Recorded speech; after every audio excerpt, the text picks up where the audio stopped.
కూకట్పల్లిలో బాలిక మర్డర్పై మిస్టరీ కొనసాగుతోంది. దానికి సంబంధించిన బ్రేకింగ్ న్యూస్ చూస్తున్నాం. 3 రోజులు గడుస్తున్నా ఇంకా ఎలాంటి క్లూస్ లభించలేదు. ఆ అమ్మాయిని హత్య చేసింది ఎవరు, ఎందుకోసం హత్య చేశారు అనేది అంతు చిక్కని ప్రశ్నలా తయారైంది. ఇంట్లోకి ఎవరు అంటున్నారు. మరి అలాంటప్పుడు ఆ బాలికను ఎవరు చంపారు అనేది తెలియడం లేదు. హత్య జరిగిన భవనంలో సీసీటీవీ లేకపోవడంతో పోలీసులకు దర్యాప్తు చేయడం సవాల్గా మారింది.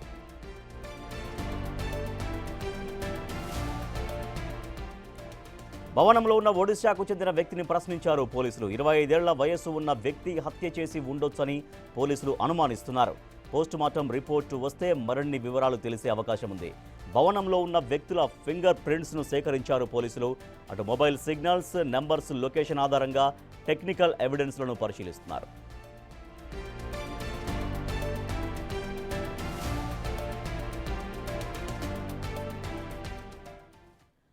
మా ప్రతినిధి అనిల్ మరింత సమాచారం అందిస్తారు.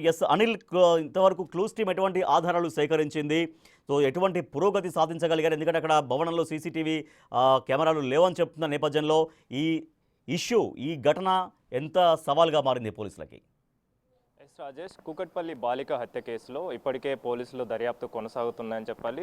దర్యాప్తులో భాగంగా గడిచిన 3 రోజుల నుంచి కూడా హంతకుడికి సంబంధించి ఎలాంటి ఆధారాలు దొరక్క ప్రజెంట్ పోలీసులు సందిగ్ధంలో ఉన్నారని చెప్పాలి. దీనికి సంబంధించి అయోమయంలో ప్రజెంట్ పోలీసులు పడిపోయిన సిచ్యువేషన్. ఎందుకంటే వాళ్ళకి సంబంధించి హంతకుడికి సంబంధించి ఎలాంటి ఆధారాలు దొరకకపోవడంతో దానికి సంబంధించిన క్లూస్ని కూడా సేకరిస్తున్నారు, టెక్నికల్ ఎవిడెన్స్ని కూడా సేకరిస్తున్నారు. అదేవిధంగా ఆ బిల్డింగ్కి సంబంధించిన వ్యక్తుల్ని కూడా ఇప్పటికే విచారిస్తున్న పరిస్థితి, ప్రశ్నిస్తున్న పరిస్థితి. ఎవరైనా కానీ అనుమానాస్పద స్థితిలో కనిపిస్తే వారిని ఖచ్చితంగా అదుపులోకి తీసుకొని ప్రజెంట్ అయితే విచారిస్తున్నారు, ప్రశ్నిస్తున్న పరిస్థితి అయితే మనకు కనిపిస్తుంది. ఇందుకు సంబంధించి ఇప్పటికే బాలిక హత్య కేసులో గడుస్తున్న 3 రోజులకు సంబంధించి కూడా ఎలాంటి ఆధారాలు అయితే ప్రజెంట్ దొరకలేదని చెప్పాలి. ముఖ్యంగా ఈ హత్యకు సంబంధించి హంతకుడు ఎక్కడికి వెళ్ళాడు, అసలు హంతకుడు బయట నుంచి లోపలికి రాని సిచ్యువేషన్ ఉంది కాబట్టి అసలు మరి బయట నుంచి లోపలికి రాకపోతే ఎవరు చేశారు, అసలు ఈ మిస్టరీకి సంబంధించి ప్రజెంట్ అయితే ఒక క్యూరియస్గా ప్రజెంట్ అయితే సిచ్యువేషన్ ఉందని చెప్పాలి. అంటే ఇంత పెద్ద కేసు, అంటే 3 రోజులు గడుస్తున్నా కూడా హంతకుడు ఎందుకు దొరకలేదని చెప్పేసి ప్రజెంట్ అయితే అయోమయంలో పోలీసులు పడిపోయారని చెప్పాలి. తలలు పట్టుకుంటున్న పరిస్థితి అయితే పోలీసుల నుంచి మనకు అందుతున్న సమాచారం. ముఖ్యంగా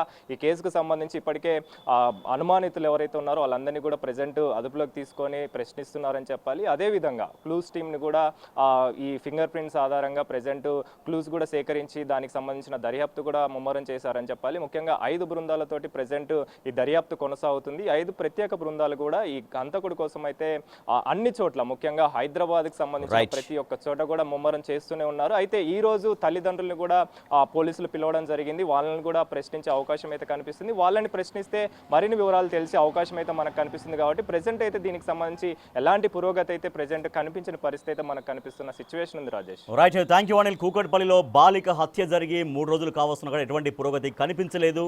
సో బాలిక పోస్ట్ మార్టం రిపోర్ట్ అయితే కీలకంగా మారింది. ఇప్పటికీ అనుమానితులను అయితే పోలీసులు ప్రశ్నిస్తున్నారు. సీసీటీవీ కెమెరాలు ఎక్కడ లేకపోవడంతో కేవలం ఒక ఇంటి ముందు భాగంలో మాత్రమే సీసీటీవీ ఫుటేజ్ ఉంది. తర్వాత ఫుటేజ్ కూడా లేకపోవడంతో పోలీసులకు సవాల్గా మారింది ఈ కేసు.